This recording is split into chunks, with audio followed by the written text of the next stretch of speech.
Now, the American military has just unveiled the latest iteration of its famous M1 Abrams tank. It really brought back memories for me. My father was in the Armored Corps of the Indian military, tankmen, and during the Desert Storm in Iraq, which is when the M1 Abrams sort of made its name, we remember seeing visuals of this tank and sort of marveling at how full of amenities and fancy gadgets it was. It had air conditioning, a lot of stuff that the older Russian T-55s and T-72s did not. But anyway, this latest iteration apparently takes it a step further. It has controls that are based on gaming controls so that younger generation soldiers have less of a steep learning curve when they learn how to operate the tank. And it's also much better equipped against aerial threats. Now we know after Ukraine that drone warfare has really changed the landscape, so to speak, for tanks on the battlefield. And the M1 is the latest iteration to take the battle back to the drones. Have a look. For more than 4 decades, military tanks have defined American military power. It has rolled through deserts, shattered enemy lines, and rewritten the rulebook of modern warfare. Now, as battlefields grow deadlier and technology redefines combat, the United States is unveiling what comes next, not a replacement, a reinvention. This is the M1E3 Abrams. Designed in the 1970s to defeat Soviet armor, it quickly became the gold standard of main battle tanks. From Desert Storm to Iraq and Afghanistan, the Abrams built a reputation for survivability, firepower, and sheer presence. The M1E3 Abrams is the best tank in the world. It is the most lethal tank in the world, and it has been since the 70s. But imagine if the iPhone, after the first iteration, had never added anything else. It just did text messaging and it just did phones, and it was the best in the world at doing texting and phone calls, but it never had the App Store. This has the App Store.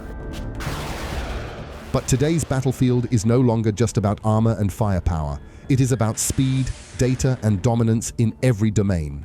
When we did this, we didn't want to change things that worked, right? So how the protection scheme works and how it moves and all those things. But in a connected world, in a world of drones, we absolutely had to advance what we consider our open systems architecture. It needs a digital front end.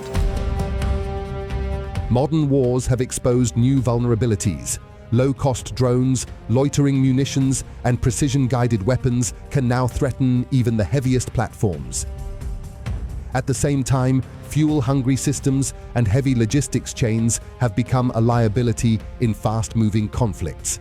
The US Army says the next tank had to be lighter, smarter, and designed for a connected battle space. The result is the new generation of M1E3 Abrams tank. The version unveiled by the US Army is a prototype, designed to demonstrate new technologies ahead of rigorous testing and future production decisions. The M1E3 features a hybrid electric powertrain that reduces fuel consumption, lowers heat and noise signatures, and extends operational range. The tank is more agile off-road, with improved handling across tough terrain.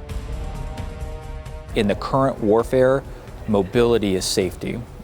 There's a misperception that the tank is supposed to sit idly by and protect you from everything.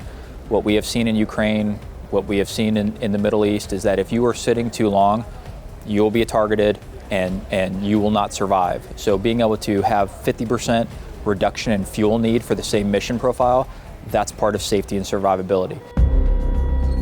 AI-assisted systems help the crew identify and prioritize threats, cutting decision time in high-pressure combat environments. What I think is truly magical about the M1E3 is, as we think about what robots bring to the battlefield, as we think about what drones bring to the battlefield, this tank is connected so that the crew inside of it can leverage robotics, can leverage drones from the safety of the tank, and they don't have to be the first thing in the fight. According to the US Army officials, the controls feel familiar to a generation raised on gaming consoles, making the tank faster to learn and easier to operate. You have customizable screens in your cars now. You have sensors that provide safety features. You have things that augment the driver.